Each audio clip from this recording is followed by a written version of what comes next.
don't know why. Okay. I have yes, but it didn't. Okay. All right, I got my act together now, I think. That was a long announcement. That took care of. And next we have, Yeah, do we have this first? yeah, public input. Oh, okay. Public input, Mr. Chairman? No, go ahead. Mr. Clark? Are we doing the 4th of July under that? I'd like to address the board about a partial water ban for the high school project. A waiver of the ban. Okay. Here? And Mr. Chairman, I just wonder if during his report, the town administrator would update us on the police station roof project, because I understand we didn't get any bids, or we didn't get a correct bid or something. So if you could just do that. Thank you. Okay, thank you. Mr. Clark? Mr. Kelly? Thank you, Mr. Chair. Are you tonight? How we doing? Good, you? Good. We'd like to address and ask the request from the Board of Selectmen if we could get a waiver on the watering ban or on the town of Ayer for the school building project. What we're requesting is the waiver from the ban so we can water from 9 a.m. to 12 noon. We will start watering at 5 a.m. With the contractor watering at 5 a.m. And we know we can water till 9, but we're requesting to water till noon time, and then the contractor will set up one watering site when he leaves before he leaves at that time, and the school district will turn the water on for whatever their watering period of time is. I'm not sure what it is, and that will be the only additional watering on the day. We have reached the point where we were late for various reasons, which at this point doesn't really make too much difference whether we're at where we are now. We know in order to get grass at this time of the year, we're a little bit late. We know that we need water, and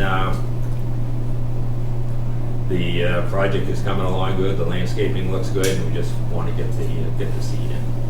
Matt, do you have anything? No, I just want to add, we have the subcontractor who's doing the work. We do have a warranty for them.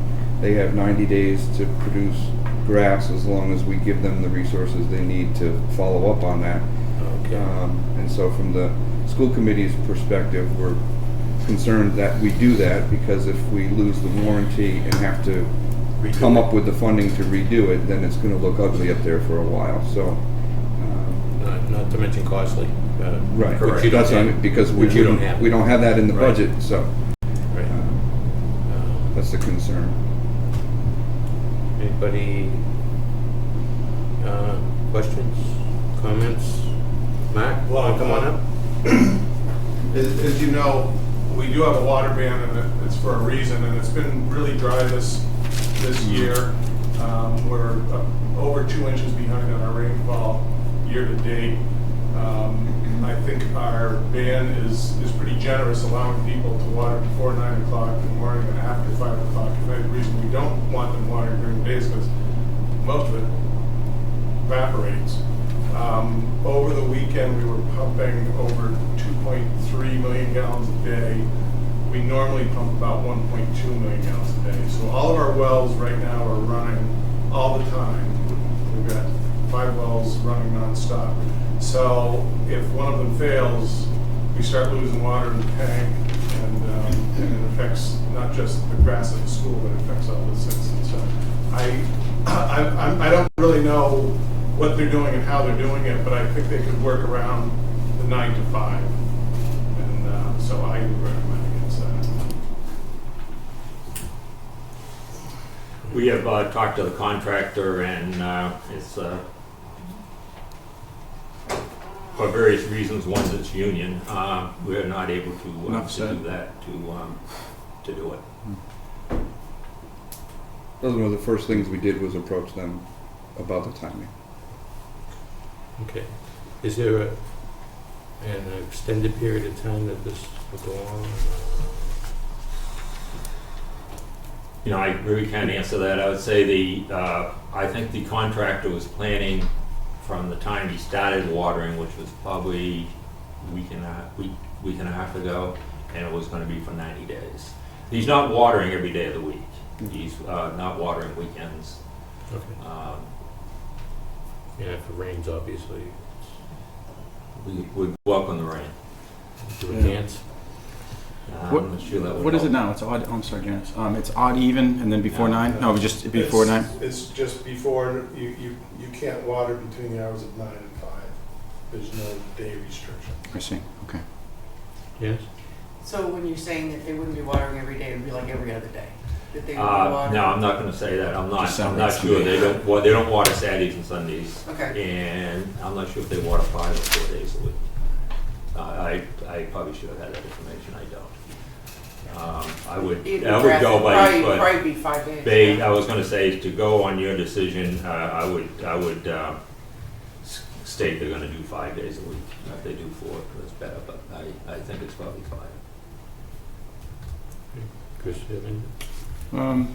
No, I just wanted to hear from Mark, but he kind of stated his, Well, I would recommend that, I don't know what their whole operation is, how they're doing it, how much water they're using, and so I think the best step would be for them to discuss their watering with me and with a lawn expert who knows how much they need to water and keep the grass growing. I've asked questions and I haven't really gotten answers. And I don't know what the contractor's obligations are. I know in projects that I've done, similar projects, that the contractor, if he can't get water from the town, is required to bring in his own water. So there may be other alternatives. I don't know what's in his contract and what the costs are, what his requirements are. But I just, I just know if we have a problem with one of our wells, it would be really nice if we could rest them instead of pumping 24/7. If we have a problem, then the whole town gets affected, including public safety. The contractor we have is a professional landscaper. Okay, so he's aware. is that something that's possible? Because I have seen that where Mark says they have to supply their own water. I mean, it is kind of common knowledge when you I think there's not a town in the state that probably doesn't have an odd even or what we have before 5 water ban. I would think that somehow they might have known that. I mean, it's not your fault, but things were delayed, but I guess that's my concern. I don't want to lose the grass, but. We got a $19 million project, you want a bowl of dust? No, not at all. No, I'm talking about the contractor. Gotta take that into I consideration. couldn't agree more. It's just is the contractor, you know how these things work. It's very easy to say, well, the grass didn't grow because the town wouldn't let us water it 3 times a week or 4 times a week. Right. However, there might be some fine print in there where they're responsible for the lawn no matter what. Whether it's, we didn't know we were gonna not have rain in a month. I would think there'd be some savings on usage because the school's closed. Oh, 'cause, yeah. Overall Total, usage, how I see it, something yeah. like that, yeah, you're Can we get right. up to date? Today, yeah. Yeah. Yes, yes. So they would start watering at 5 in the morning? Is that what you said? 5 in the morning, yes. Okay, so they would start at 5 in the morning. Right. And we're asking for the waiver from 9 to 12, To 12. a 3-hour period. So that they could water for a full 8? They would water from, they would water 7 hours actually, and then 7 hours. after 5 o'clock, they do 1 more watering, which is within the game.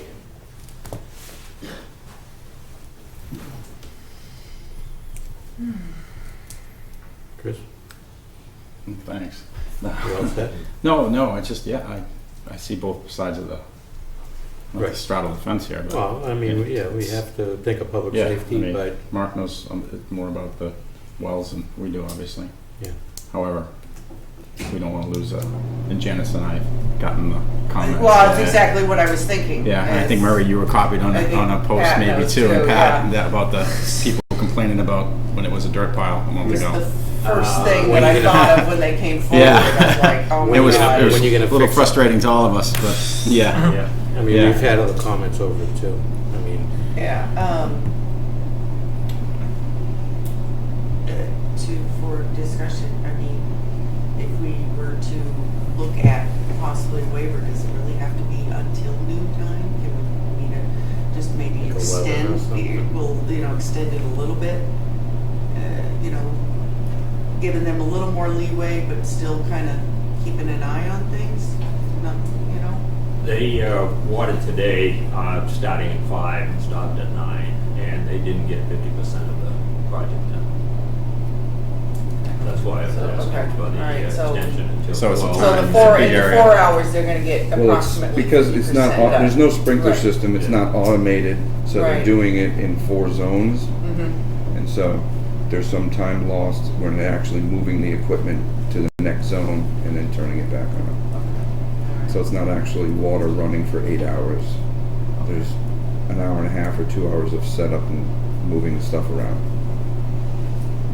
Oh, okay, so then, in that time period, there's, like you said, there's shut off water, move to next zone, shut off water, so, Yeah. oh, okay. Well, so then, I guess, in that 7-hour time period, you could say that maybe, 5 hours of watering would, when you add in the moving and everything, 5 hours of watering, maybe? I'm not sure, but I'm hoping it's more than that.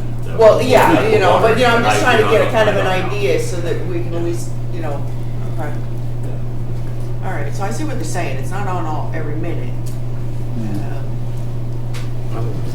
I'm more apt to say yes, do it, and maybe review it in a couple of weeks, and then we have it on our agenda in a month. Yeah, well, I would also maybe, I agree with Mark that maybe the contractor should talk to Mark tomorrow and see if there's any practices or time, you know what I mean? If there's any fluctuation that may be better, or maybe Mark knows peak usage and stuff like that, if there's a way they can work or bring in some water or do whatever they need to do. Because I know how this works. It's going to be a very fine line when they say, well, you didn't give us what you need, so your hydro seat's gone, and see you later. See taillights. And we get a dust bowl up there.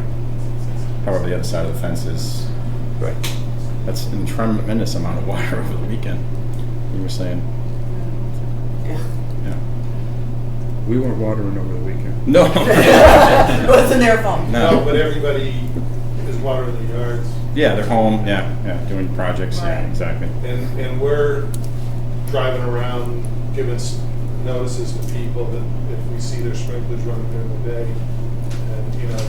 And, I know in my town, when I have a water ban and I drive by the school and they're spraying all the fields, they go, how come I can't water my lawn, but they can water their lawn? That's coming. Oh, yeah, I mean, that's a given.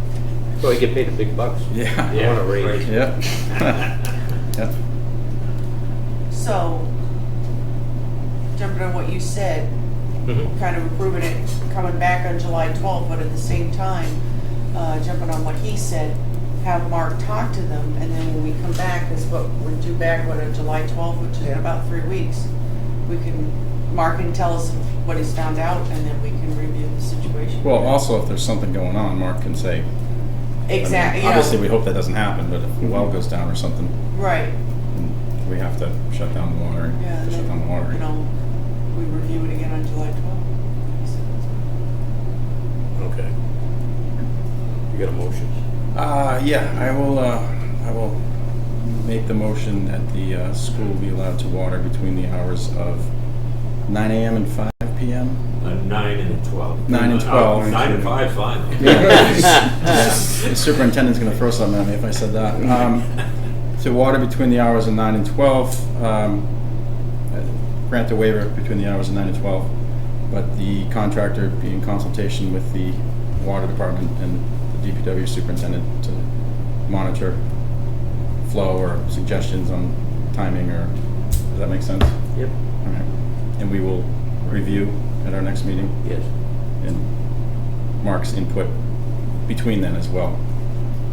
As It'll be July 12th. yeah, but I mean, I guess what I'm saying is that if there's an issue between now and then, Yeah, it needs to be known. we need Sure. some rain. Is what we need. Yeah, we were supposed to get rain today. Yeah. Okay, so I'll second the motion. Okay. Is there any more discussion? All in favor? Aye. Aye. Thank you. Thank you. We'll see you on the 12th. Let's say on the 12th. Okay. Is that something you guys, you can arrange to have them? Yes, I'll Get in touch with send Mark an and- email yep. tonight. Okay. Yeah, Absolutely. Thank you, guys. Nice to see you. Okay. Absolutely. Thank Right you. on. Have a nice one. Okay, 4th of July committee update. And recognition of the Grand Marshal. Is it Jim? No, it's not Jim. Thank you for seeing me. Mr. Fay, how are you? Yes, good. Good. Faith, family, and friends. So we'll get you through everything. So I'm here among friends. I have my faith, and that's all I need. In way of update, before I bring our Grand Marshal up, which is an excellent choice, by the way, in case the word has already got out. I'd like to first recognize, along with me, if you would ask my committee to stand up. And you all know who you are. I won't embarrass you by name, but Ruth, Stephanie, Marion, Rich, Maureen. So again, it takes all of us to do this thing once a year, as you all know. And our next meeting, for those in the public who want to join, is the 28th of June.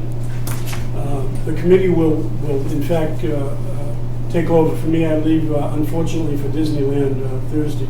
Unfortunately. That's too bad. Yeah, what a rough life I live. I know. Mama. Yeah, and I'll be back though on the 1st of July to. Anyway, the update. You've covered some of the factors on the flyer, and I would just want to recognize, if you will, our generous sponsors throughout the town. We have premier, gold, and silver categories of premier being Stewart Healthcare, aka Neshoba Hospital, of course, for our purposes. The gold members are RM Rata and North Middlesex Bank, North Middlesex Savings Bank. The silver members I want to recognize through Epic Enterprises, RG Construction, Pauline's Variety, Union Coffee Roaster, and Checkered Flag also, by the way. We have also a number of patrons, of course, the general public, for their generous donations, and you all know who you are. The patrons include Central Ave Compassionate Care, Neshoba Valley Express, Billiards Cafe, Kappa Civic, IMEC, and Creative Materials, Owen Jacobs, Gibbons Law Office, and Neshoba Restaurant. For the participants, of which, as of tonight's meeting at 5 o'clock, I got a sense we need a bigger park, because Ayer has historically done this very well.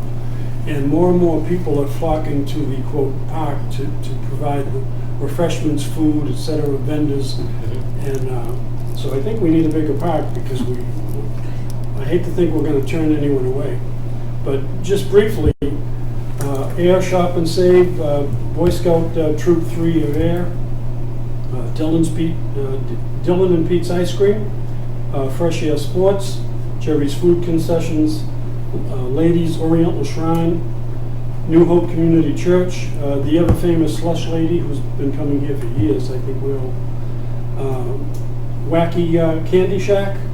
Among some crafts, we have Arts Neshoba, Air Animal Medical Center, Air Shirley Robotics Team.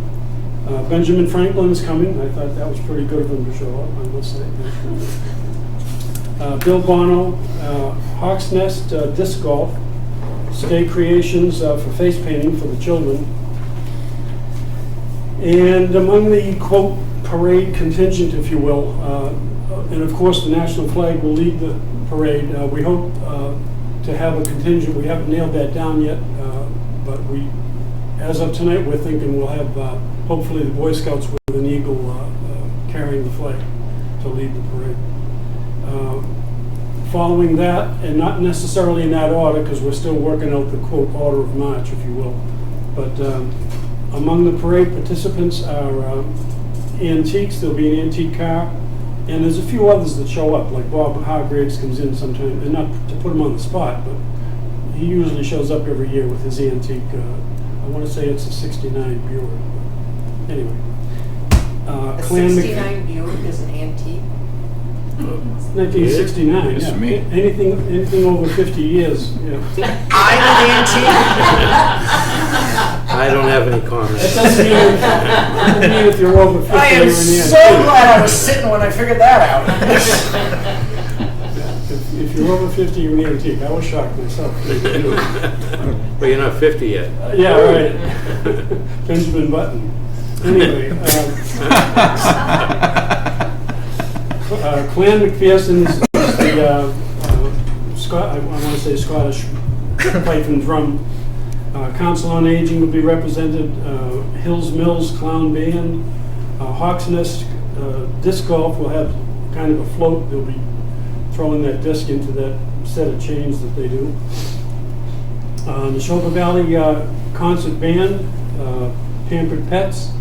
There'll be a contingent of unicycling and juggling, which is always interesting how they do that. We have also the Red Knights Motorcycle Club and the Ayer Shirley robotics team.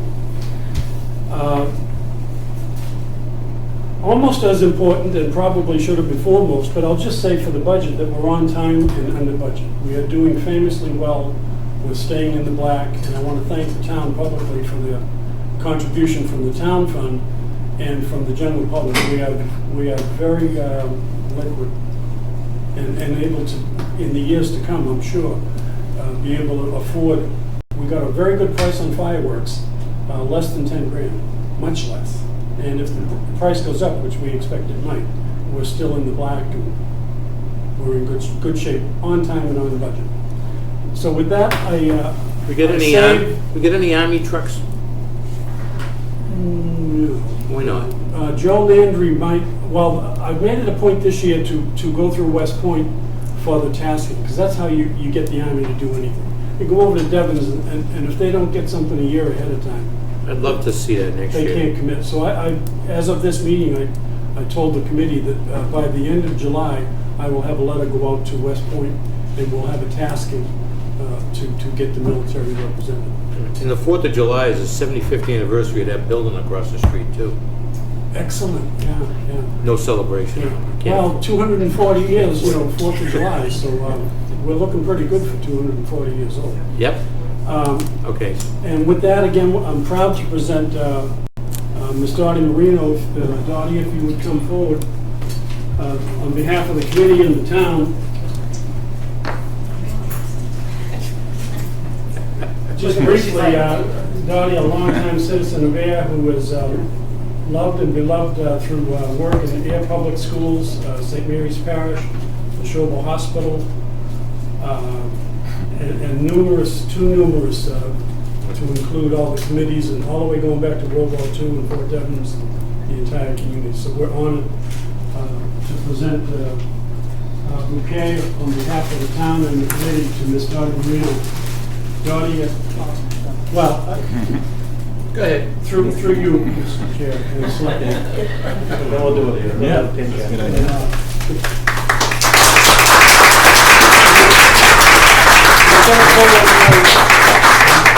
George, we got a certificate for you? This was the more expensive part, this was just.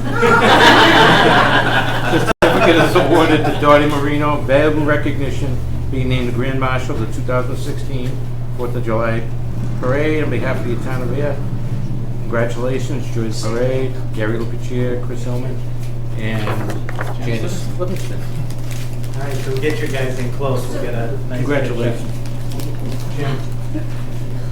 Well, I'd like the committee to join me. Yeah. None of us do this alone. Yeah, no, you are doing it wrong. Oh, Of course, they want to go up, I'm not. All right. Let's see. alphabetic by good looks? What? All Dottie's in right. front. Congratulations, Dottie. Yep. Thank you. Jim, can you move that way just a little bit? Closer to Jan? Away Away from Jan. from Jan. We're pretty close already. Yeah. Now you're on live TV. Very nice. Okay. All right. Thanks, Dottie. I thank you all very, very much. No, it's well The deserved. town had meant so much to me. Jim, good to see you.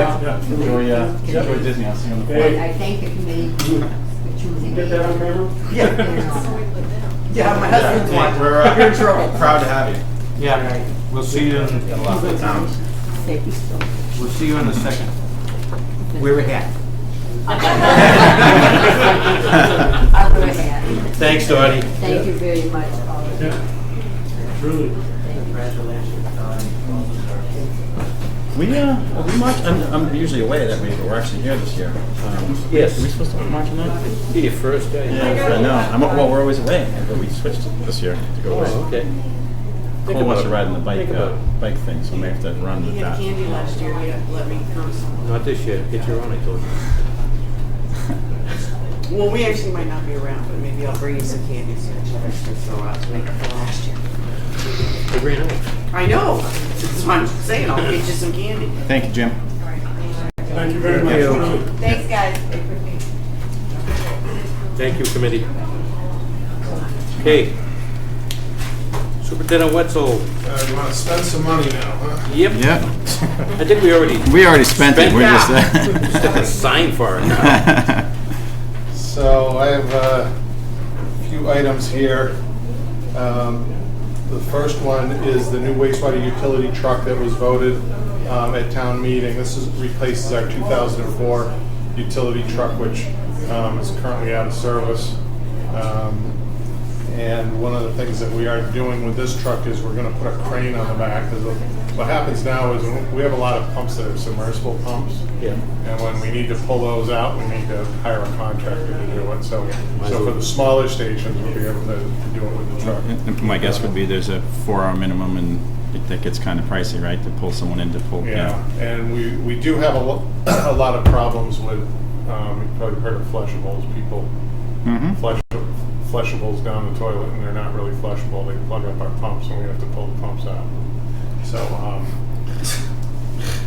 Somehow that just No seemed like a comment. very it says, strange well, it's funny, conversation. it is, if you look at these things and people call We them don't have to flushables. go and into they a say visual, they're not flush. honestly. But anyway, so it plugs up our pumps, so we have to pull a lot of them. Plus, it's just, the truck allows to respond to a lot of issues. So I have a purchase order for the amount of $67,756 for signature by the chair. Chris?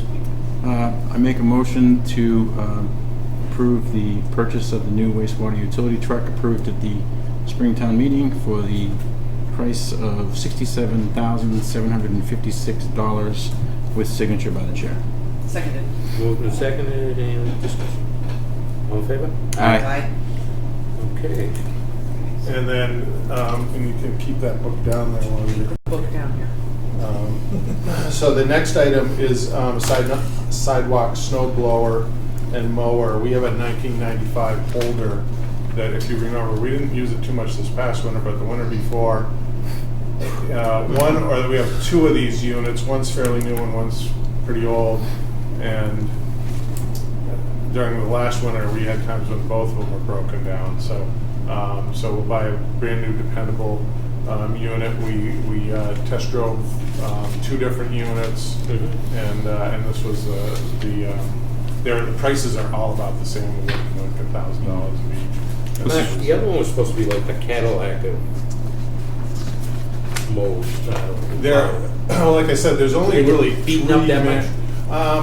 It's not beaten up. It's just they do take a lot of abuse in the winter, and there are some problems with the snow blower on that one. That one is an MB. As you notice, we're not buying an MB. And I remember Chris, you mentioned it once too, about, can you attach a snowblower to like the, Bobcat. You can on the Bobcat. The problem is it's just a little too wide to do the sidewalks. or a front end loader to do the streets? Front end loader you can, but those are really expensive. Acton has about 6 of them, so does Westford, but Yeah. they're pricey. And one of the issues too is that Where do you throw it? during the Blow out windows. during the bad winter, there was a YouTube video going around in Montreal how they do Yeah. their streets. Yeah. And they have the truck going down and the Yeah. snow blower blowing in.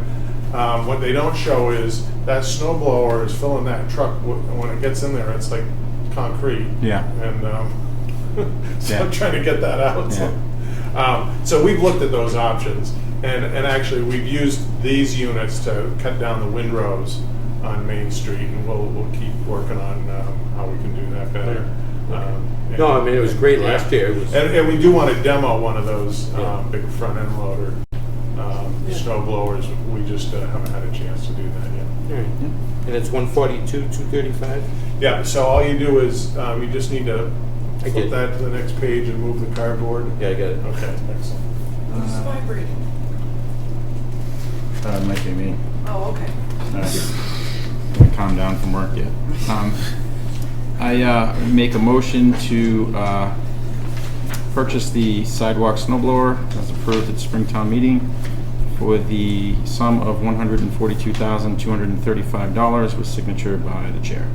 Seconded? Moved and seconded. Any discussion? All in favor? Aye. Opposed? Nobody? Thank you. The next item is, we have a Freightliner tractor with a tanker trailer that we previously were using to haul our sludge to either Cranston or Worcester. Since we're now contracting out those services, we don't need the vehicle anymore, so we put them out to bid, and we received a bid for the high bid for the Freightliner tractor was $42,800, and for the 7,500 gallon tanker trailer was $10,277.79. One was Wall Trucking, and the other was West Side Trucking. So I recommend that the board authorize us to sell that surplus equipment. Janice? Oh, sorry. Oh, go ahead.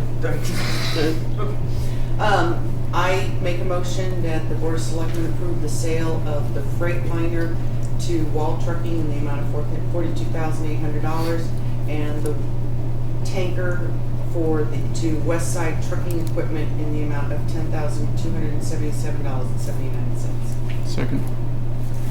Moved and seconded. That's pretty good money. Yeah, Considering there were, yeah, those bids can always be a little. yeah.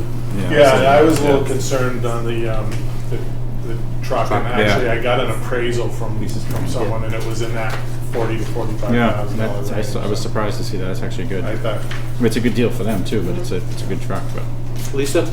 I just have a question on the procurement of the first two items. Were those state bid listed? yes. Okay, thank you. Okay. All right. Oh, you made a motion. I made a motion. Second. Yeah. And we approved. Okay. we approved? Did we approve? No, we didn't. No, approve. we didn't approve. You didn't call the vote. Okay, I'll call the vote. All in favor? Aye. We approved it now. The next item is the engineering agreement to do our complete streets plan. We signed the contract with Mass DOT at the last board meeting, and then this is to hire the engineer to use the grant money. So it's basically a free study. What we've started doing is I've reached out to different boards in town to form a work group. And so we're starting to put that together, and once we get this contract signed and get all the names on the work group, then we'll do a kickoff and get going. Okay. So I have an engineering agreement. I have 2 copies for World Tech Engineering for the amount of,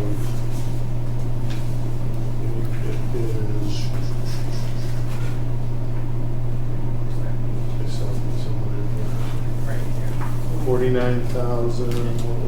$49,900, which is the grant, I think, was about that same amount.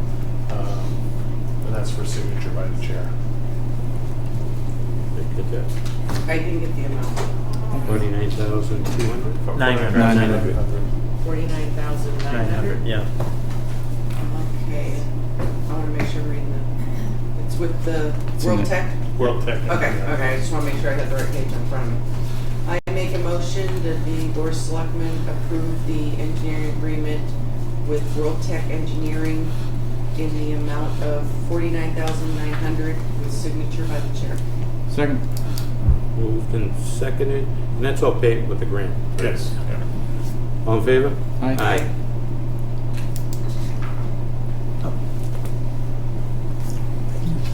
The next item is a contract change order for the East Main Street water main. And it's for a total of $33,807.22. The biggest part of that is what we discovered while we were doing the connections is the courthouse we thought was tied in off of Prospect Street, and it was really tied in off of an old hydrant stub in front of the courthouse. So when we tore out, there wasn't even a hydrant on it, it was just a T with a connection. When we dug that out, the courthouse was without fire protection, so we ended up putting a new water main in down School Street. And this is covered in the USDA grant funding. And then we also had some issues with over here at the end of East Main Street with getting the water mains shut down, finding all the existing water mains. Believe it or not, our plans showed that we had a 14-inch water main coming up Tannery Street. And We don't. Not there? So good thing we're putting a 16-inch water main in. So there's some extra time and some additional connections that are also included in the change order. Well, you knew there was gonna be work off of there. Yeah, right. Yeah. We have contingencies, and so that's what. Yeah, I had some comments from some of the people about the pipes. They saw them, laying there. Yeah. What the inside of them looks like? Yeah. Yeah, it's long overdue. I would, and this is, if I read this right, they're just basically building off state bid, like procurement rate work, right, for hours worked and. Right. So they Yeah. have minimum wage rates, Yep. and we have an engineer on site who keeps track of all the extra hours that was Yep. required and any extra materials and things. So it is very carefully monitored. The contractor's pretty. He's the same one who did Washington Street. Yeah. And he did a bunch of extra stuff up there. And Yeah, I they're said good. to They're him, nice guys. I Yeah, said to him Yeah. up there on Washington Street, I said, keep track of your time and we'll pay you extra. And he goes, I don't feel like doing it. No, these guys, I was doing a job over in East Main Street when they were over there, and I actually sent Mark a message and said, these guys do not fool around. Yeah. And they just motor right along. They work hard, so. So this is a change order, change order number 1 for signature by the chair. $33,807.22. Yes, and that's the middle signature. Good signature by the chair. Oh, I'm sorry, do you have your hand? No. Oh, Okay. Did you want to do it? it doesn't matter if you're ready, go ahead. Just say so moved, they gave the whole thing. I wasn't So listening to you. Second. All those in favor? Aye. Okay. And the last item is a little different than what was in my packet. I put together a contract amendment. We, as you know, we're upgrading all of our water meters. We're putting in radio read systems, and it's kind of been, we guesstimate the quantities when we start, and end up doing more than what we think we're going to, replacing some meters that we thought were good meters. But I proposed a contract amendment to extend the contract prices for a year, but then the meter people came back and said that they were going to look for an increase, so I told them that we couldn't do an extension if we were increasing prices, but I do need a change order for some additional work that we're authorizing under this existing contract. So There's money that's- there for it? Yeah, there's a little bit left in the Borough article, Okay. but we also have some in the water budget, so Okay. there's some money in this year's water. So that is the contract amount is, the change order amount is $34,220.71, which brings the total contract price to $364,959.95. And this is for signature by the chair. 64 cents? 95 cents. 95 cents. If you get that right, I think I wrote all my math down wrong. Okay, so the change is the 34,000. $220.71, right? Which brings the Yes. total. 2,364. yeah. Okay, and this is the tie sales. Tie sales, yes.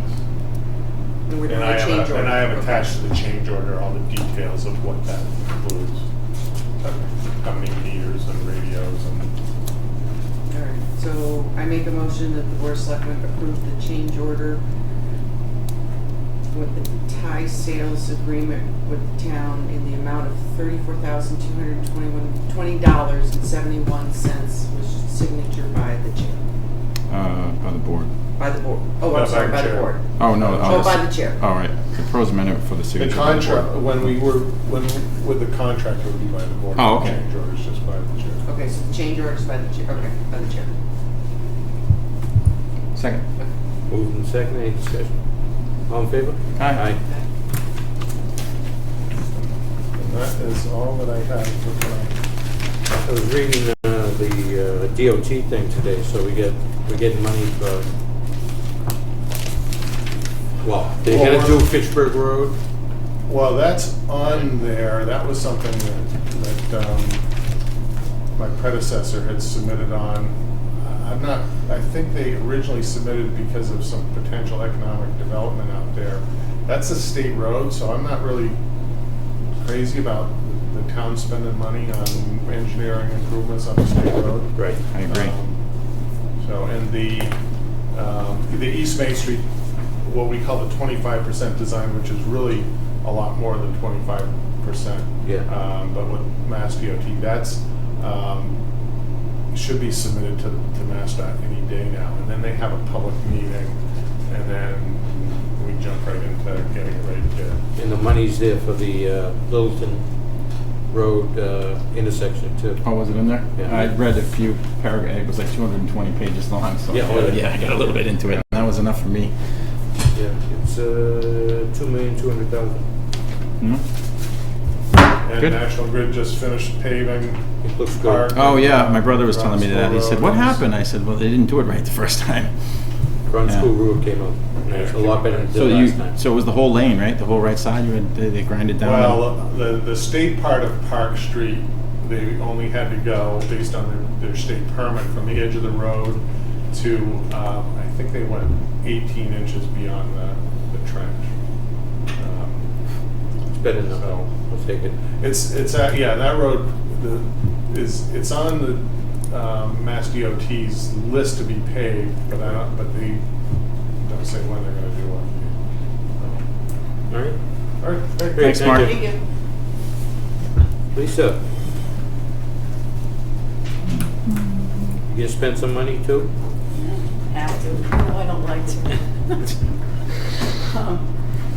I'm basically here in front of you to renew our service support maintenance agreement with Tyler Technologies, or Munis, our financial software. Mhm. So it includes all the aspects of the financial software that we use, including accounting and GL, accounts receivable, taxes receivable, all that.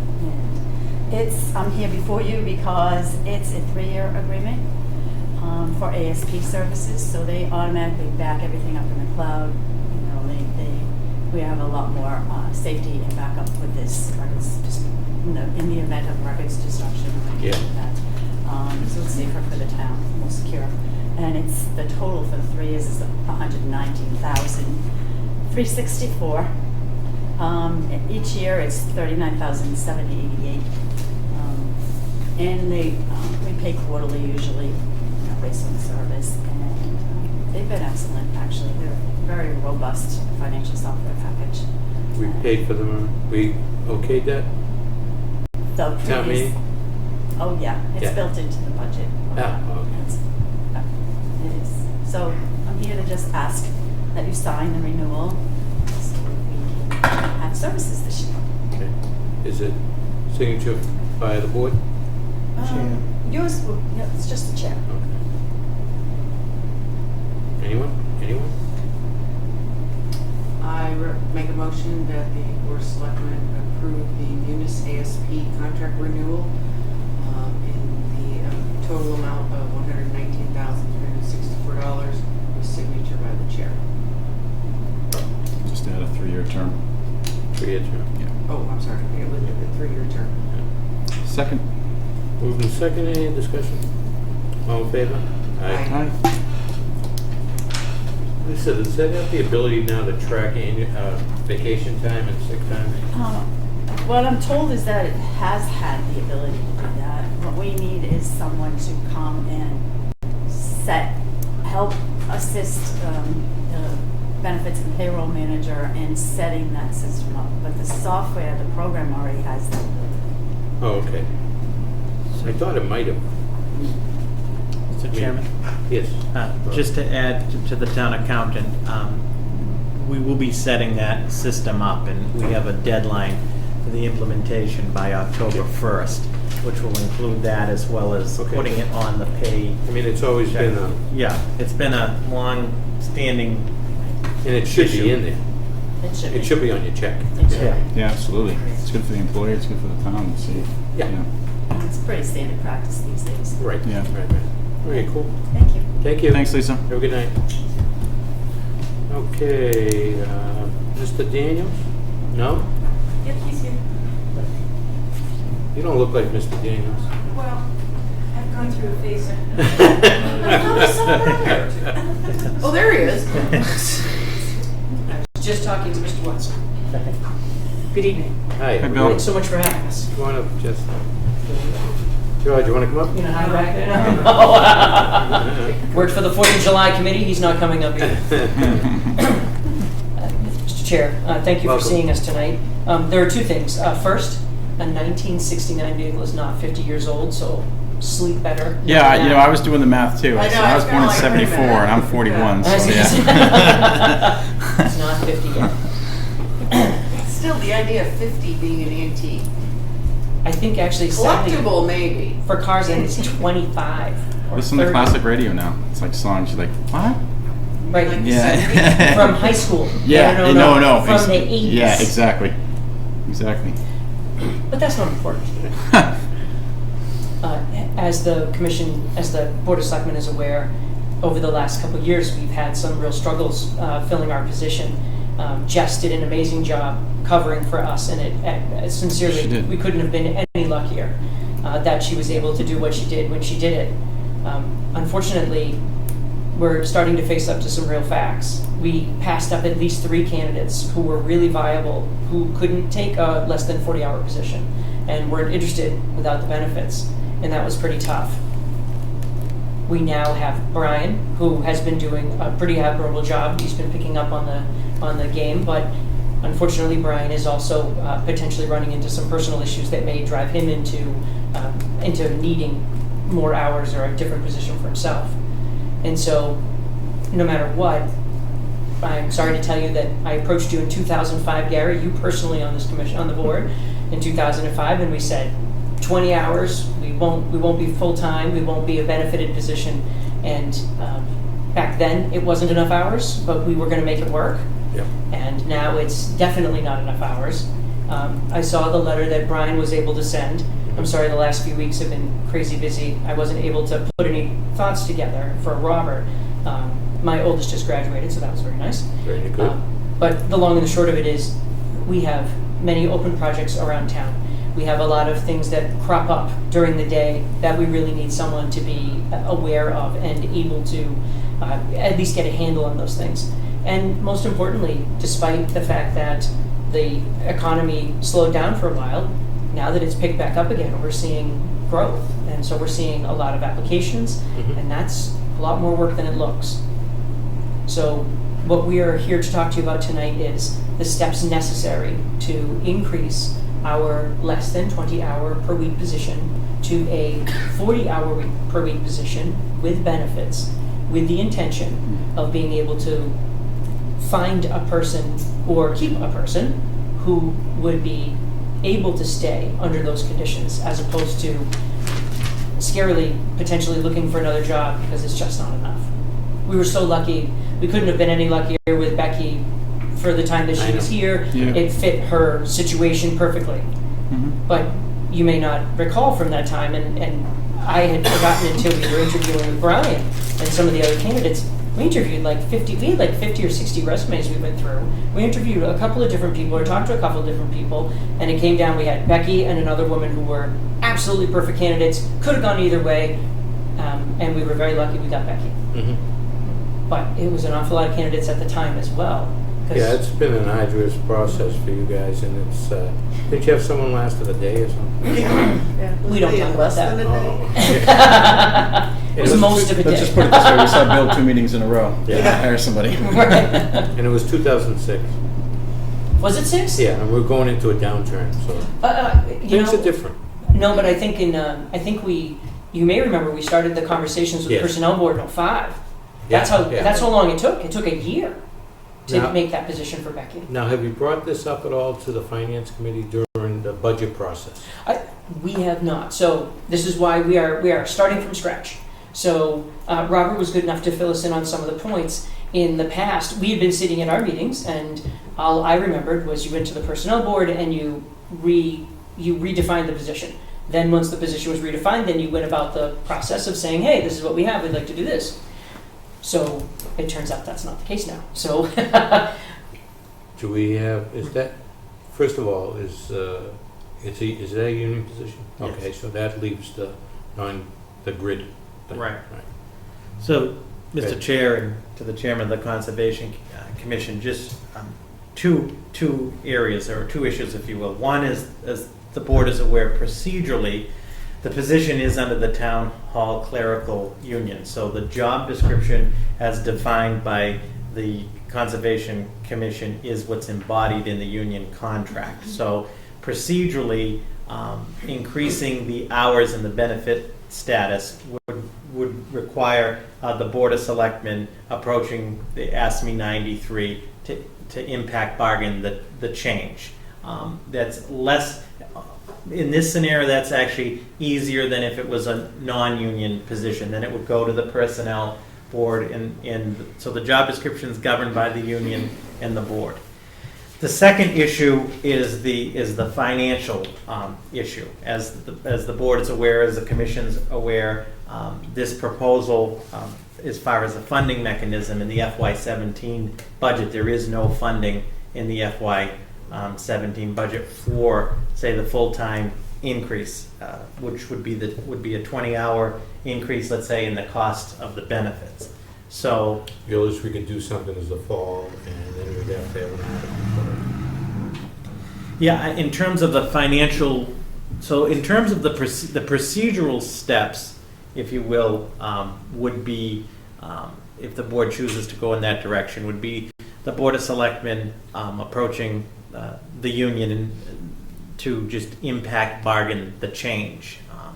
I don't foresee there's any issues on that. The issue, if you will, is on the second piece, is the funding piece would require an appropriation by the town meeting. And as you know, generally speaking, we just got out of the annual town meeting. Generally, this would go through the budgetary process, including, the FinCom weighing in, Mhm. yourselves, and so forth. So those are the two pieces. Procedurally, if the intent of the commission is to keep it under the union, then it's impact bargain with the union, the increase of the hours.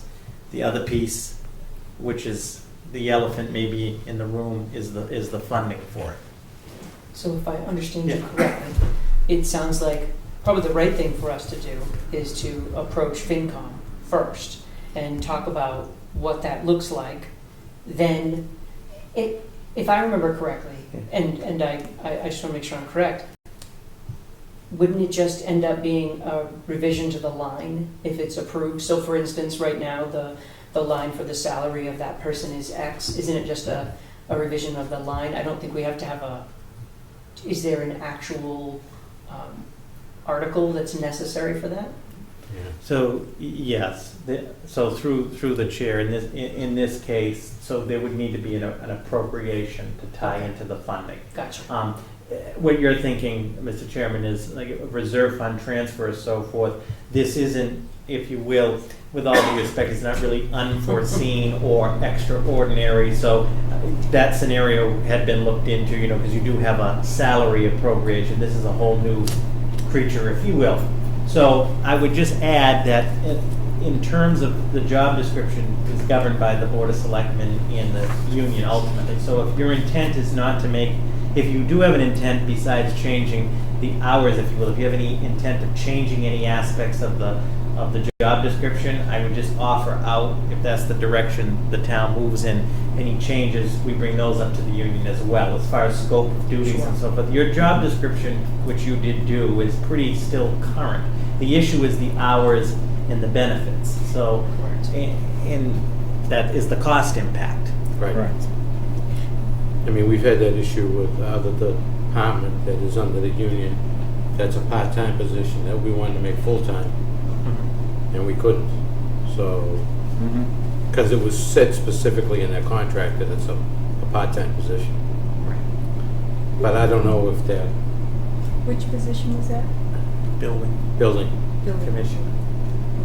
One last point, Mr. Chairman, is, and I am in no way speaking for ASME 93, the union, but the procedural piece is the easier part.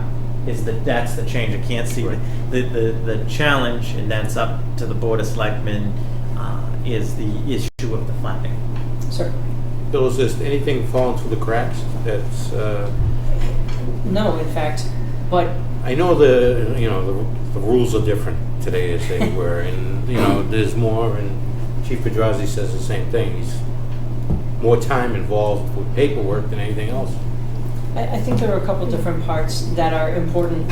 One of the biggest things, and so in my personal life, in the business that I work in, as things changed, we accommodated the ramp up in construction, and we considered that in how we went about our business. Here in Town Hall, on the Conservation Commission, we kind of take it as it comes to us, because there can be changes in the business community or in the real estate business, but it doesn't necessarily result in a greater number of applications. But it is. And so we're seeing more applications, but we're also seeing the need for someone who spends more time out visiting sites during the day. Okay. We've had a number of projects that and it was in no way intended to slough off our duties, but we brought in the state on several projects here in town that the DEP, Massachusetts Department of Environmental Protection, are involved in, because quite frankly, we needed bigger guns to hold out there. Right. And so that's been effective, but I would rather see that as a last resort, and it would be preferable if we had someone in town who was able to spend more time being around town. Yeah. And that just requires flat out hours, that's just time. Right. Yes. I will just remind, I think when Becky left a year ago, over a year ago. Over a year ago, yeah. Over a year ago, that she wrote a letter, I think, to the board and Correct. to Robert, Yes. her strong advice that there just wasn't enough time in our current hours to Right. effectively do the job. No, she did a good job considering. Well, one of the things that she mentioned was, and of course, there's an awful lot of interpersonal time that's required if folks come up and they ask questions. That was what we were really trying for. You recall the replacement, Becky was the replacement of a person who couldn't answer those questions. Right. And so that was a huge part of the intent, to have someone who could interface with the public and say things like, oh, well, I'll come out and look at that tomorrow. And that's a huge piece of it. If that person doesn't have the hours to do that, then the benefit there is lost. Right. Questions? I mean, I think we're just have to follow the process, right? I mean, Yeah, I mean, if we not can that we get, disagree with you, it's just if we can get some costs, yeah, and what it obviously may cost, FinCom. and check with the union, Robert. I mean, how do you want Bill to? If there is an objection, in terms of procedure, I can approach the union and just explain what you're looking to do. Just so I'm clear, you're looking to increase it to full-time, which obviously activates the benefits, I get that. And that you're looking to keep the job description the same? We are. And Okay. I think the way that I would probably phrase it Yeah. is that what we are trying to do is make a position that will sponsor a more active role in the town, and will also allow a person to fit into that spot and stay. Okay. Because we're very concerned about turnover. It doesn't benefit the union or the town if there's no one in the position. So you're looking at the full-time hours with benefits at the same hourly rate? Correct. Okay. So, Can I just say, I wonder, if we had a full-time person, if there might be more opportunity as need presented to do cooperative work with other departments like community development or the DPW too, as needed, that would fall into Or the the scope town. of. Yeah. Or the town. yeah, so Yeah. what I would then offer is I would, if you're willing, the board, approach the union Mhm. and explain what the proposal is. I appreciate getting all the details because it makes it easier in one fell swoop on the procedural part. Okay. Then, so we can cover that. The second piece, which will drive part of that, is we can get what the cost impact would be. Yeah. Meaning the increase in hours and the benefits. And then that would ultimately be a decision by the board and through the town meeting. Should be able to whip that up in no time, Lisa, Yeah, right? that's not gonna be a problem. The problem I see is that if the funding isn't in place now and it is for FY17, Right. then how do you go about hiring someone now? You You can't. can't. Really have to wait until the fall. Right. Correct. Yes. I was just gonna quickly ask, so if we go to fall town meeting, it would be a raise and appropriate. But I always heard, and I've never been able to pin it down, that you couldn't do any financial articles at fall town meeting. We, It's like this That's- unspoken rule. It's, no, yeah. we don't want to, Right, but we can. okay, all right. 'Cause Yeah. I know some people get into a tizzy if they think you're about to do it, but I mean, No. situations arise, so. okay. Right. I mean, we've kept it to a minimum. Yeah, I think we Right. tried to, just because of the whole fiscal year and where it's, Right. but if it's needed, Yeah. Yeah, it's needed. So, We're also, if I may be so bold, we're also talking about a relatively small amount. The position with the benefits, I can't imagine, we're certainly not talking $50,000. yeah. So, but the impact for the town is huge. Oh, I agree. okay, so if we can get that information, Mhm. Robert, copy Bill on it, and Okay. Yeah. we'll go from there. No, we really appreciate the time, and thank you for the support. It's, Absolutely. one of the hard parts about being a volunteer group, Yeah. and not being here all the time is you really have to have a solid support person, and we're happy you do, but we need to have that time. In fact, it was amazing last week to be able to reach to the office 2 times during the week and catch Brian at the office. Yeah. That, Yeah. just that little bit of backup made it so much easier to, Mhm. keep on top of what we need to keep on top of. Understood. Thank you so much for your time. Thanks, All right, Bill. thanks, Nice Bill. to see you. Thanks, Jeff. Jess, nice to see you. Thanks, George. Thanks, George. Man, a few words. I I just wanted to- thought he was staying for chapter 61. Oh, God. He lives up there. Robbie, you ready? Yep. Okay. You're So, on. Mr. Chairman, as brought up at the beginning of the meeting under public input by Ms. Spinner, the status of the police station roof replacement project.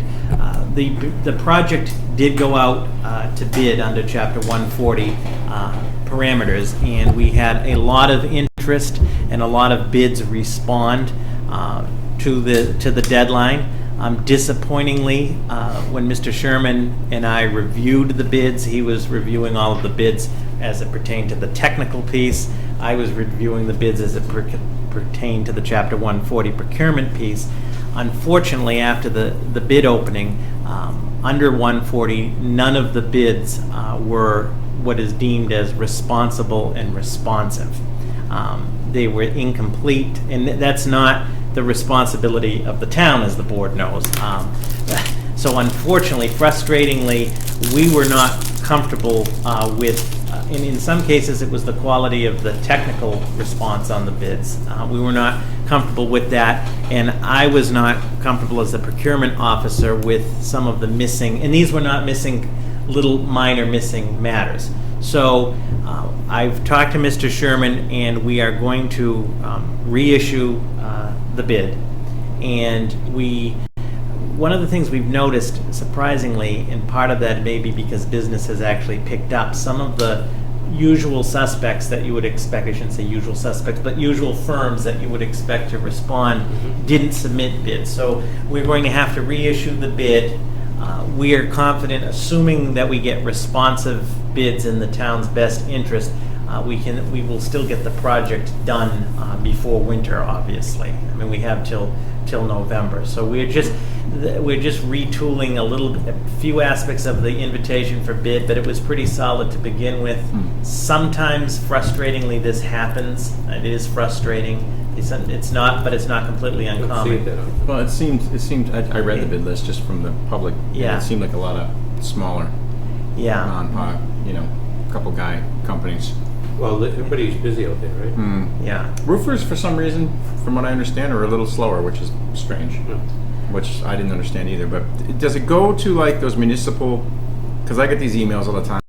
Yes. Bid on something HVAC system at Attleboro High School. It does. Budget $4 million. Yeah. And just stuff that's out there that obviously is way too big for me. But I just didn't know if it was on. It is. Like that. It's required. It was in the Lowell Sun. It's on the Central Register, which Okay. which is Yeah. the main vehicle. So we will get it reissued. We're just about ready to do that again. We've looked at the schedule, assuming we can get the project done still before winter. That's our main concern.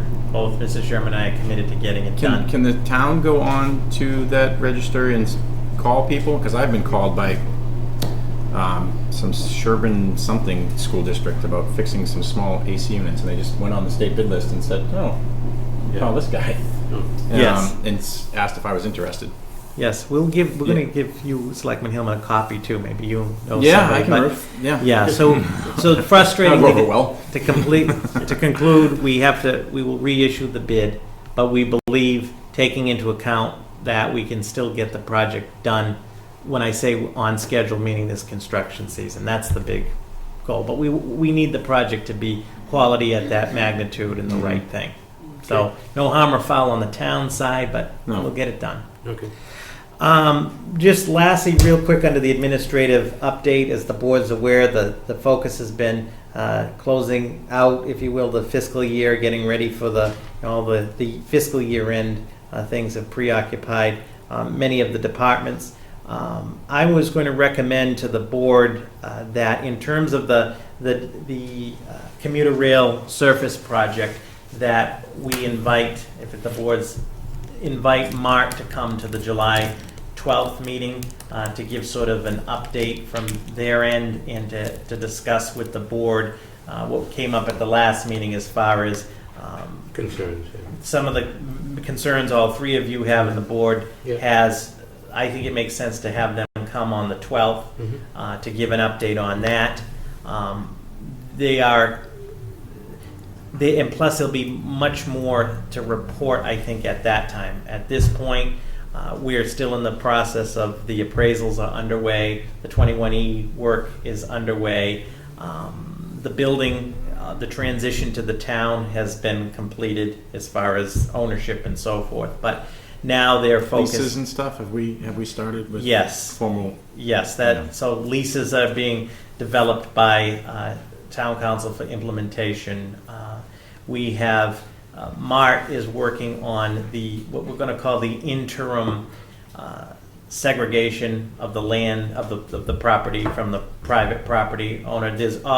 As many of you know, there'll be a permanent demarcation of high quality and so forth, but that's got to go through the process. But I think it's in everybody's interest that it's clearly defined at this point.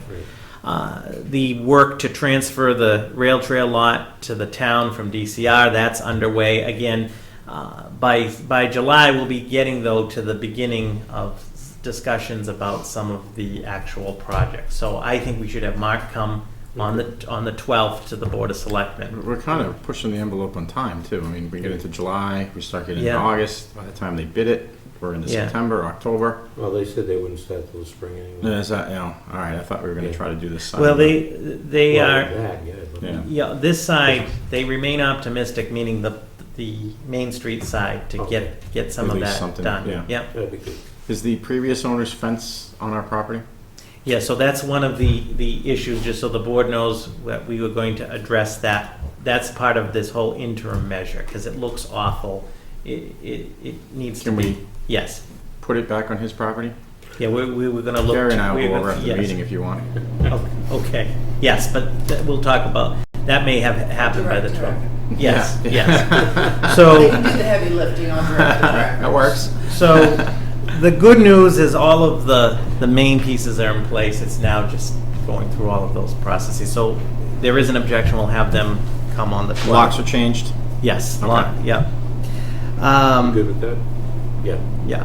So one of the things we're doing, I mean, at least interim, and I mentioned this to the board last time, final point on this, but just to stress it, is we're sort of putting together, if you will, an operating budget of that building, because, right, we own it, and we have to maintain certain things, which there was no appropriation for, as well as we discussed last Not if we time. tear it down. But, right, but I'm just saying these interim costs, so. Sure. Okay. The next thing is the Chapter 61 Nashua Street Extension update. Just a brief update. One of the challenges is we received that notice on the 24th of May, and you have 30 days to, the town has 30 days to do the appraisal, and the board authorized that appraisal. I called more appraisers than I ever thought I would in a lifetime to find somebody that could do it within the 30 days, and there wasn't anybody that could do it in the 30 days. So there's a lesson learned, which we'll talk about in Apparently just a second. appraisers are busy. Yes, and they all are busy with, so, but I did contact Mr. Moore and his attorney and asked if they would be willing to give us an extension to do the appraisal. And they were, we mutually agreed that the appraisal will be done on July 15th, keeping in all the other timeline honored. Okay. I was able to find an appraiser that we have experience with on the town side that also has Chapter 61 experience and is familiar with this type of a project. And we were able to hire him. It's Boudreaux Appraisers.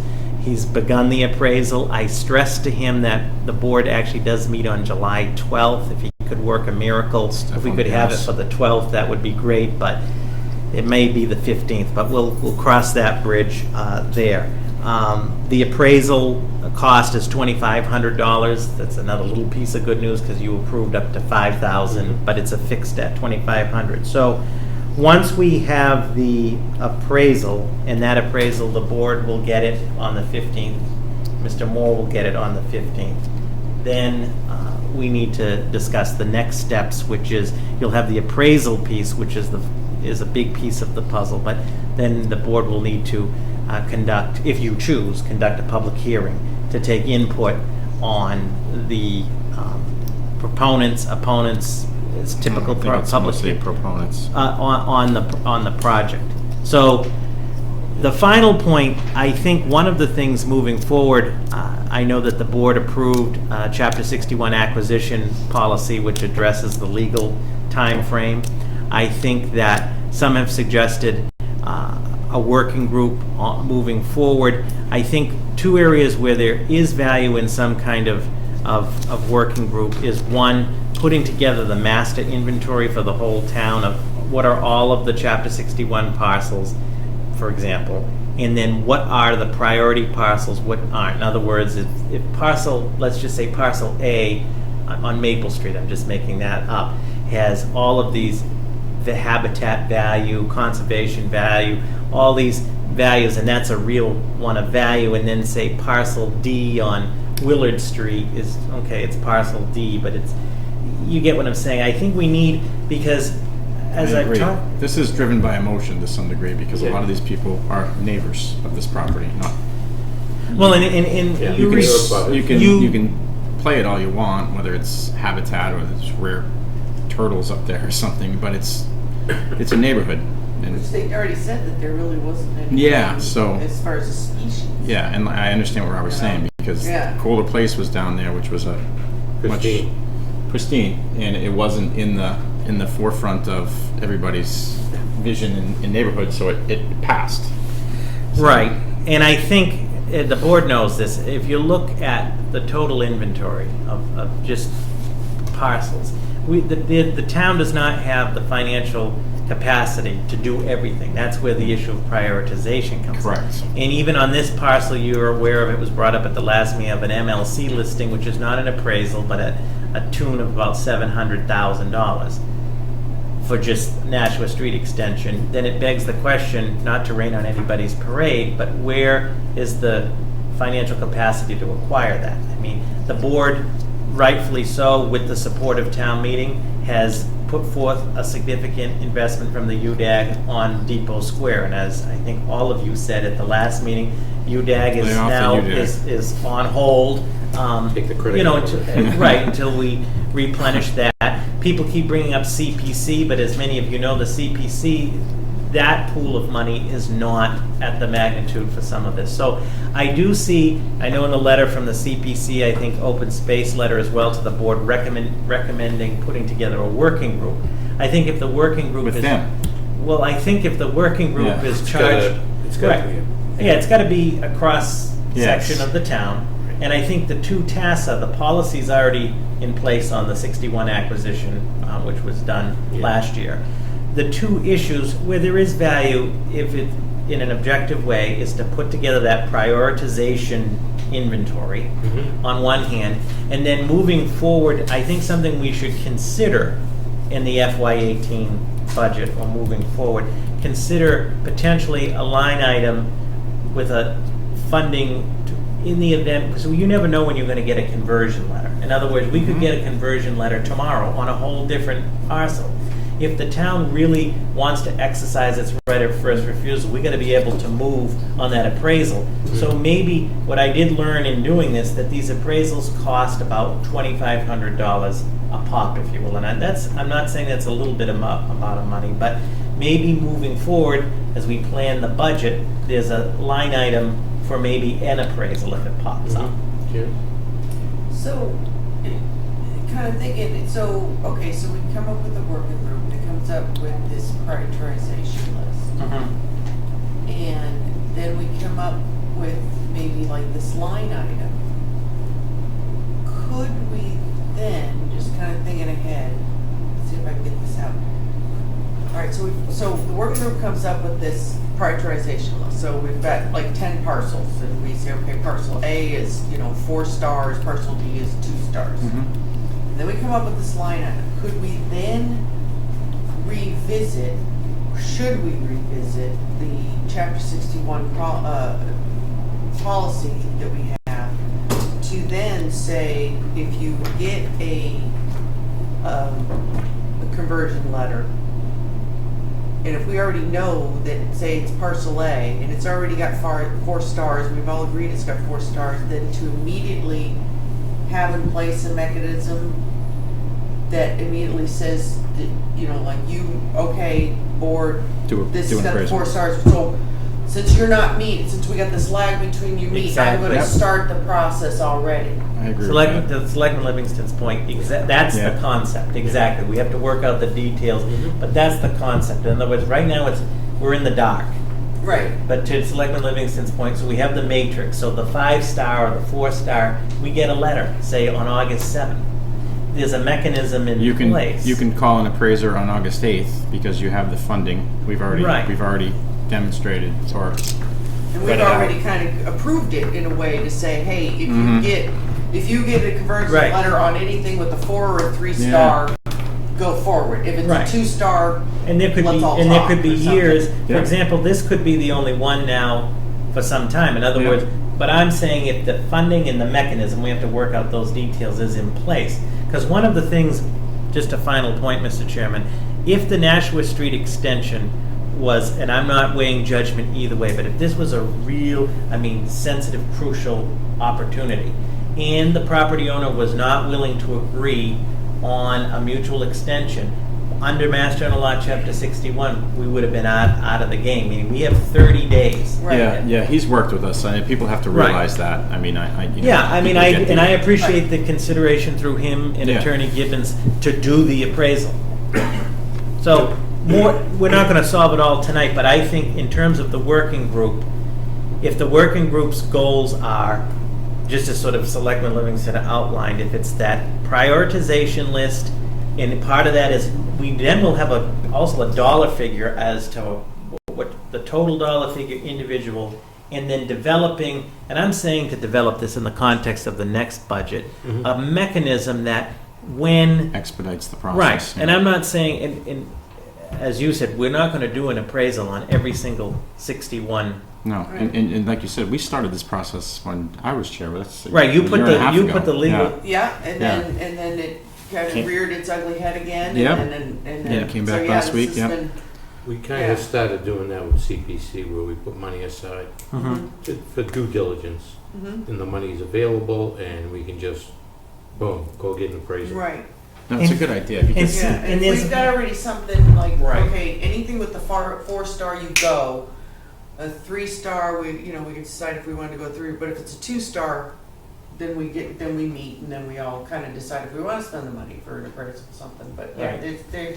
there should be something that indicates to you, go, especially on, like, if it happens on the summer schedule, Right. which we meet if needed, obviously, but. Okay, so we're looking at July 15th. the So, appraisal. yeah, so just to close this up I'm for going to us. step on it and get it for us. Right, so Yeah. if all goes well, appraisal July 12th, legally by the 15th, but let's shoot for the 12th. So we'll have that next step. Okay. And I'll put forth respectfully just a draft proposal on this working group with the parameters that the board just described. I think that's Yeah. that's what we're looking for value. Mhm. Not, I understand what Selectman Hillman is saying, a working group for a specific Well, parcel. that's what I'm Right. concerned about. Yeah. And I get it. If Yeah. someone wanted to build houses next to my house, I'd be concerned as well. But Yeah. we can't just simply buy a property because it's in 61 if it doesn't benefit the town as a whole, in my opinion. Mhm. I think Right, up there, and you look at Pingree Hill, right? You might not like it, but I'm sure there's like I like it a lot, half a actually, million but- to $600,000 in revenue coming out of that. and a lot of good Very- people, yeah. and we've seen the revitalization of the school system with a lot of new influx and with all the. And we're honoring something there at least once a week. So I mean, It's a balance. obviously, if my concern is if this is valid to purchase, then fine. But if this is Right. more just because people like woods, and there's another parcel, let's say, for example, next to Peroni Park, which we know there isn't, but just say, that we could, could be beneficial to the town in 10 years to Yeah. expand playing fields when the town grows or whatever. And we can't move on it because we've purchased something that we're going to keep woods with really no benefit to the people that live up on Nashua Well, Street. in that right, and area. then there may be some instances, and I'm not speaking to the Nashua Street extension example, but there are other examples in other communities where there may be a parcel or a piece of land that's going to be converted where it's only a parcel or two within it that's of key value, and so there are ways to work on just acquiring, if you will, just on a parcel basis. That's what the MBTA is trying to do, and In Littleton's trying to do for right. the additional parking. That was a Chapter 61, and they're going to sell it at the reduced rate back to the MBTA or the town for more parking. Or as the three of you know, in some instances, it's as simple to achieve the same goal as a conservation easement or a conservation restriction. In some cases, to achieve whatever the goal is, there are other mechanisms where it's not the total acquisition. So I do think that it's a huge missing piece of the puzzle is this Correct. inventory that's prioritized, and then also a policy mechanism that allows us, in the event when you get the notice, we can move quickly. And it's a little frustrating that Mr. Moore has been made out to be this horrible person because he wants to build houses, but I think he's been really good with us and patient because he really could have put the... Well, I think we can all agree that one of the things of this Nashua Street extension is we're doing the board is doing the whole process, and by doing the process, it's uncharted territory. Yeah. You learn all kinds of things. I mean, we've learned quite a bit just in the last year. So, all right. Oh, just one quick thing. So in this working group, Yeah. we create a working group. Would we be giving them, like, this is your objectives? Yeah, so what I would, Otherwise, it's a free-for-all. So what I would envision is in terms of next steps, just to, we're set on the appraisal, for Nashua Street Extension, the plan is we will have the appraisal by the 15th, but I'm pushing for the 12th because the board meets the 12th. The next step will be on Nashua Street Extension is, conceptually I'm speaking, there'll have to be a public hearing. The board will have to meet to conduct a public hearing on the merits of the Nashua Street Extension acquisition. Part of that will be the appraisal. As you know, when the appraisal will come to the town, we will transmit it by law also to Mr. Moore. If he challenged, he has the right under the law to do another appraisal. So you could get into this appraisal ping pong back and forth. While we're preparing for the Nashua Street Extension piece, what I would like to put forth to the board for the 12th of July is a proposal for the working group. And what I mean by a proposal for the working group is the composition of the working group, the goals of the working group, which include the development of the inventory and prioritization, the develop of the administrative policy mechanism, including funding for future appraisals, the mechanism to trigger it, because we are confined by the 30 days. Also looking at what some other towns have done, because this can't be a unique challenge, I meaning... think you're going to see more and more of it, obviously, with Yeah. farmland going away. I think you're going to see Yeah. second and third generations starting to And sell. frankly, I think what we're proposing does meet, as far as the working group, does meet a lot of what was discussed in the correspondence that the board received from the CPC letter and from the Open Space and Recreation Committee is putting together this working group to work on these issues that continue to present themselves. Works for me. And I see the Open Space. They're a little group is late, here. but they're here. Yeah, that's all Okay. right. We're a little behind or a little ahead, so. We just voted to just get rid of it. Yeah. Sorry. Sorry. Right. Mr. Chairman, through you, if you decide, did you have any questions or, since through you, it's the, Yeah, short because we get yeah. stuff people have been waiting for a while. Sorry Good. that we didn't get down to the time. But, so it sounds like the next step would be, waiting for the appraisal, hoping to have that in advance of the next Board of Selectmen meeting. And you're recommending the composition of the working group would be something that they will vote to approve at the next meeting? Yeah. Yeah, I think so. Yeah, so we'll put that together. Sorry, I speak for you. Fine. And then the charge of Yeah. the committee would be clarified. And the working group wouldn't just be for this Nashua Street, it would be for all 61 properties, and to see the value, and as Janice said, maybe a 4-star for this property, or a 2-star, value to the town and open space. Just a consideration is to broaden it, not necessarily confine it to 61, that certainly we want to be able to be prepared to respond to any opportunities under Chapter 61 and rights of first refusal, but there's also, it might seem strange to us, but some towns get opportunities to acquire parcels and like a voluntary transfer or sale of a parcel to a town. And so I think that some consideration of that, some towns already have policies in place for taking action on those opportunities as well. Might be something that we want to look forward as We're well. looking. Yeah, absolutely. All right, thank So the you. 12th's the next benchmark. Yes. Yep. Okay. All right, thank you, Mr. Chairman and We have- members of the We board. have a lot of appointments. No, I was just, so appointments, in the, Are they on there tonight? What are we Yeah, gonna so- see 'em? so appointments, part Oh, 2 of number 2. two, sorry. Bad Jeff's here. Yeah. Yeah, no, So- Yeah, no, the parks are. Yeah, so appointments to the board, whatever the board's pleasure is, there's one 5-year appointment, reappointment to the Industrial Development Finance Authority. There are 3-year appointments, a Conservation Commission seat, Cultural Council, and Recycling Committee. And then there's a 1-year reappointment to the Mart Advisory Board. So I don't know if you want to take them as 3 motions or move as So you presented. got an So aye moved.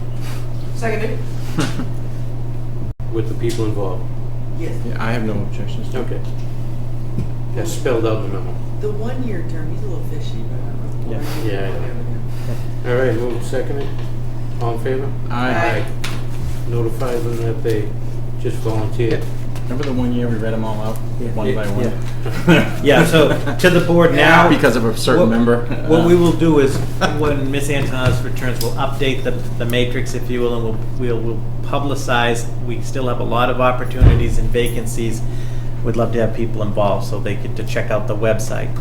The last item under my report is, if the board remembers, back on October 20th of 2015, you'd authorized up to $5,000 for UDAG planning board support for the planning board. This is before the administrative coordinator position was hired. And in talk, the planning board chair and members of the planning board came to see me. They haven't used the balance of that money, and they would like to. It makes sense in the sense that the person that this funding was for takes their minutes. And if we continue to let them take the minutes till the money runs out, it is cheaper than using the union person, and the union is aware of this. So what I'm proposing, because your motion expired on June 30th, and it was for up to 5 hours a week, I'm requesting that the board authorize up to 5 hours a month, not to exceed the balance of the 5,000. Say FY17? Yes. So moved. Second. Discussion? No? All in favor? Aye. Aye. And that concludes my report. Thank you, members of the board. Thank you. I just realized Carly's not here. No. Yeah. You just realized? Yeah. Jeff, can you come up? Sarah? It's Jason. Jason too. Oh, Jason. Yeah. Jason. Are we doing what's with the parks? I just, Oh, the playground. I'm sorry. yeah, I just asked to have this on the agenda. You want to come up, Mrs. Gibbons? Or are you sleeping? God knows we were talking about land. I mean, you could use some.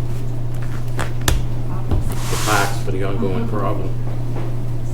You? I brought this up to Robert. I was in And building on it, but. I was in California last week, and I noticed how nice their playground is with this recycled plastic, and the ground is all squishy, and so nobody can get hurt, and, you know. And we get, don't you like that? Very technical I term. know, I wasn't the most technical person, but, and I'm wondering if we could do something like that here. And I understand the cost of, you know, getting rid of what's there now. And, but I'm hoping that we can maybe do some investigating and maybe try to move forward with a project, if there's any interest with the parks. Yeah, sure. Well, just to get started with that, there has to be an understanding of what the limitations are with what we currently have. Mm-hmm. The Kitty Junction playground itself was built in 1989, and it was built with pressure-treated wood, which was purchased at the time to be arsenic-free. What the group that purchased it did not know at the time is that they got sandbagged, and the wood that they purchased was arsenic-treated. So when there was an EPA study done in the around 2005 that was studying Grove Pond, they happened to come across, doing soil samples along the shoreline, that there was arsenic in the soil. Washed out, yeah. And that's where they discovered that the structure did have some arsenic in it, and more importantly, it had leached into the soil. Further studies showed that there wasn't any particular immediate harm or danger to the public by using it, but there was elevated levels of arsenic, and these elevated levels could in turn continue to the point that the state would no longer consider it safe. Also, it's just a bad idea to do things with it. So the Parks Commission, over the course of time, has decided not to invest in trying to preserve or to enhance that particular structure, but instead seeking out means of trying to remediate that and then replace. Mm-hmm. We did have a study done with the benefit of funds that we got from the Economic Development Office in 2007, and the estimates at that time for remediation was about $144,000 for the remediation process, and then about the same amount for the replacement element. Okay. I didn't realize that. Yeah, it's a lot more than people would imagine. No, So I that's been a actually thought it was stumbling more, block. Oh, no but- kidding. No. Yeah. so- Well, By the way, it will be more. It will be. Yeah, That's yeah, what I obviously. said, Obviously. I know, and maybe Alan can help with this too, is the grants, and there may, I mean, I don't know, you guys may know better, there are grants out there for remediation, stuff like this too, through the state. Robert? No, I'm go sorry. ahead. Yeah, after, So after the I selectmen. don't know how Littleton did theirs, but they got, I think, 25,000 for their new courts and playground over on the old Park and Rec site in Littleton. And I don't know where that came from, that money, but that playground that was there, I think, it was newer than what's down there, I believe, or around the same time frame. Castle in the Trees, I think it's called over there. Yeah, Was, yeah. yeah. Yeah, see, part of our big problem is we can't just cut it down and put something. No, I agree. No, Yeah, no, yeah. We understand know that. We're that. just We trying know to figure out a way that if we can come up with ideas with either the grant money or, because I know it was on your capital plan, moved out, and Gary had brought it up. I did have a picture, but I don't, I don't know where, I'm it sorry. disappeared. But And the funny thing is, the structure that's down there is the most popular. I mean, that place is on a Saturday is. You I mean, just don't see playgrounds like that. no, And I it's mean so you shaded can, when yeah, you don't see on and any it's safe. They have it playground. fenced in. I mean, Right, right, it's right. great. I mean, you Right. can kids have a ball. Part of the problem with it though is it's harder and harder to keep it under, safe operating conditions. I mean, we don't have, because of the situation, we don't want to put a lot of money into Sure.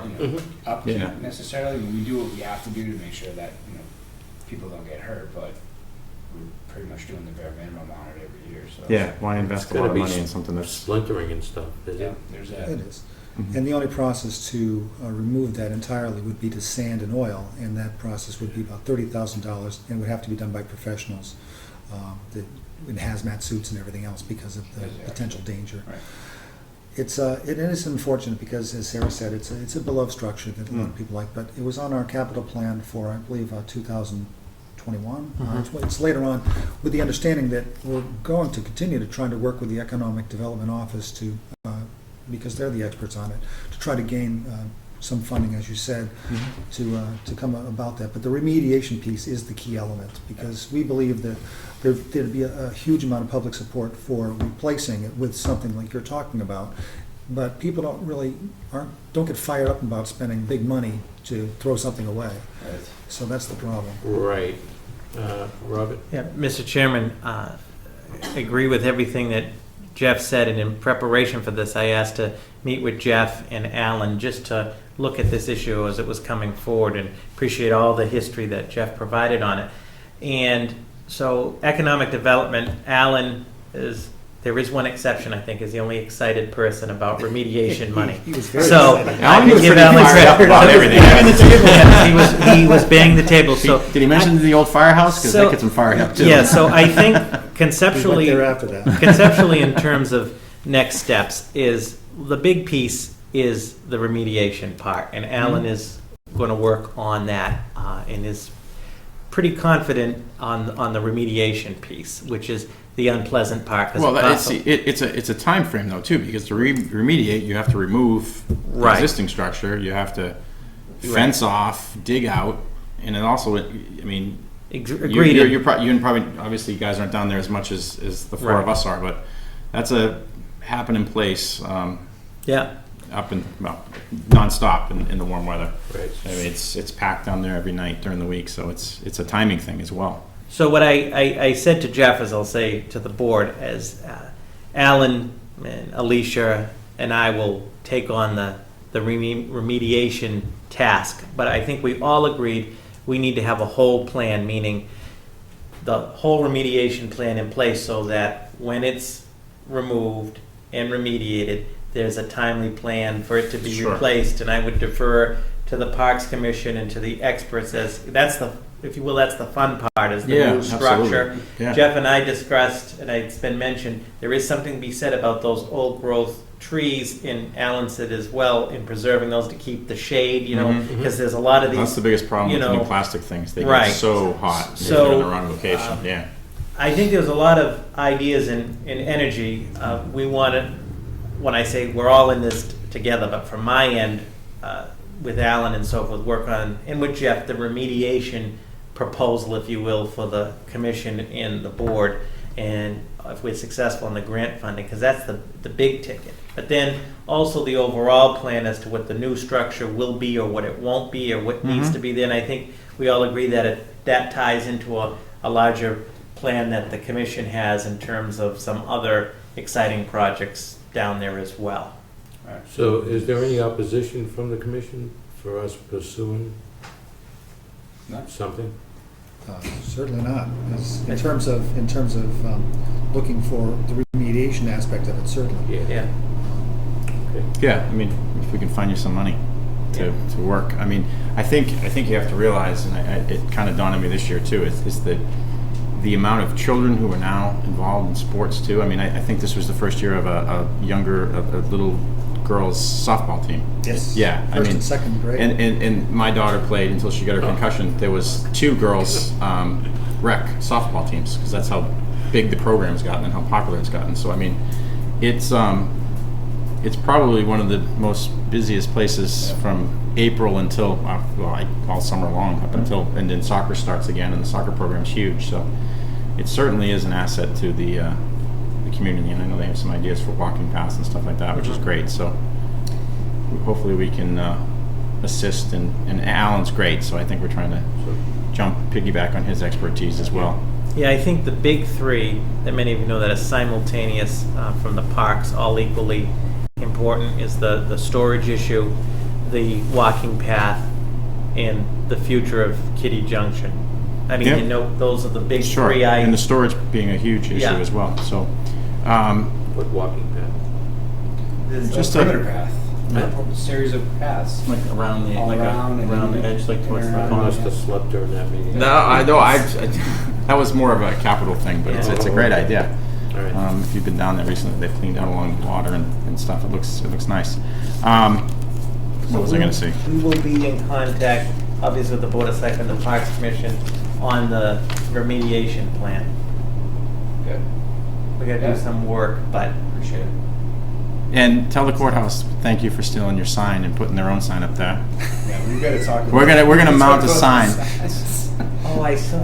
Well, remember, so just briefly, we got the signs for the Yes. beach, and I just sent out an email. I said they're willing to make a Peroni Park sign, but I said I have no artistic. I could barely write area beach parking. That flustered me enough. I said, so if you guys come up with some ideas, and then I saw the signpost down. I said, oh, they're putting the new signpost in. Right at the corner of the courthouse. Yeah. So they put this, and then Courthouse. Ayer District Court. They took down the Council on Aging and the Peroni Park Oh, sign. really? I know, Yeah. when I drove by, I was kind of like, Yeah, it's a that nice looks post. different. Yeah. I really, what's Hope they don't this object thing to here? our Peroni Park sign on Yeah, there. that's, Just have to make it bigger on both sides. Yeah, exactly.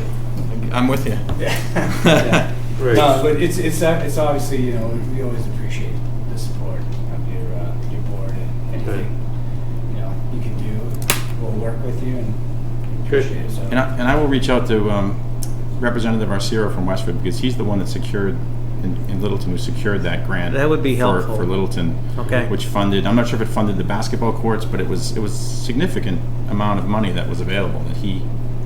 And we'll get Alan on it too. Yeah. So I'll make a phone call to him tomorrow to It's a see. big asset, because we tried for grants in the past for that. Oh, we have. We've worked with the Economic Yeah. Development Office several times, and Yeah. and based on the CPC personnel we've tried that's too. been there, there's been different. Well, I attempts. think, and you've probably seen it with Alan. He's very energetic and has a lot of contacts and good ideas. So It's I an think, asset. yeah, absolutely. That was All right, we will report back sooner than later. Yeah. great. All right. All right, If thanks, there's guys. any- I actually did also want to say thank you to Selectman Hillman for procuring the signs for. Oh, Oh, you're welcome. shit. Glad to help. They look good too on the fence down there. I guess. There's been a lot of compliance. Yeah. Yeah, no, that's great. I'm glad it's working out. Good. Made the beach a little more enjoyable. Thanks, guys. Thanks, Okay. guys. Thanks, guys. Lady. See you soon. Thank you. Thank you.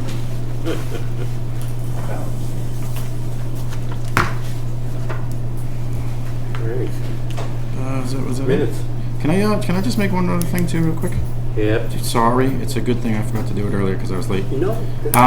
The sixth season of the Unlimited Baseball wrapped up Saturday. The program started with 6 kids 6 years ago. They're up to 72 kids Wow. from Wow. all around. I mean, from Fitchburg, from Acton, I mean, Westford, Wow. that come down. So now, I should have mentioned it when Jeff was here, because he's one of the big, Jeff, Pat Kelly, the Breemers who started it, their family. I can go on and on and on. Chief Murray was sending down an officer each week, which was the kids loved. So Rich Krasinski came down, and 1 week to just walk around. It started on one field. Now they have every field down there is full of a baseball game, and they do it by varying degrees of Nice. ability and stuff. So they do a great job. Acting gets all their things for their miracle field and all that, but Yeah. they don't have 72 kids, and it's free of charge. A lot of just donations. They do a great program. The trophies are pictures of the kids playing at the end. Right. The kids love it. I mean, it's really Good. well run. So This was the 6th season? this was the 6th season, and I think that, like I said, they're up to 70 kids on various weekends. Maybe it can go in the paper. Oh, maybe not. Yeah. But in the fall, I'll send out an invite. You guys and enjoy. Sure. I know, Gary, you came to the basketball a few years ago, and she left at 8:30. Nothing happens after 8:30. And I know Mary's come too to awards night, so it's pretty cool. It's another great thing the town puts on. So I wanted to thank everybody for that. Great. All right, we're on to minutes. I make a motion that the Board of Selectmen approve the meeting minutes for June 7th, 2016 as presented in the packet. Second. Moved and seconded. Any discussion? All in favor? Aye. Aye. Aye. I just want to, before we go adjourn, I'm sorry I didn't mention it earlier, but the massacre down in Orlando, I mean, I feel bad for all those people down there, and we, got to take a look at ourselves and say, why something like this is happening. All those people were doing were dancing and laughing. They were enjoying themselves. Horrible, and they get- horrible 3 days for Orlando. And they get- From Friday night's horrible incident with the singer to the little boy at Disney on Sunday night. It was I just can't imagine. I can't horrific. imagine what they're going through down No, there. I And cannot. I agree. I feel so sorry for those people that, Yep. and I'm sorry I didn't mention it earlier. No, I kind of forgot about it too, but you were. Mr. Jim, Yeah. why do we have, after the station nightclub, why do we have buildings with only 2 exits? Yeah. One entrance, one exit? Yeah. We Yep. haven't learned, have we? There's that too. Is that even code now in our state, Chief? Do you have to have multiple exits for buildings like that? Yeah, that's what I thought. The size of the occupants. Yeah. Okay, we need Oh, motion to adjourn into executive session pursuant to Mass General Law, Section Chapter 30. We adjourned. adjourn, enter. Open session to enter executive session. Pursuant to Mass General Law, Chapter 38, Section 21A, Exemption 3, collective bargaining, fire union grievances. Exemption 3, collective bargaining, police superiors contract negotiations update. Because the discussion of this in open session would be detrimental, and to leave executive session and to adjourn for the night. Second.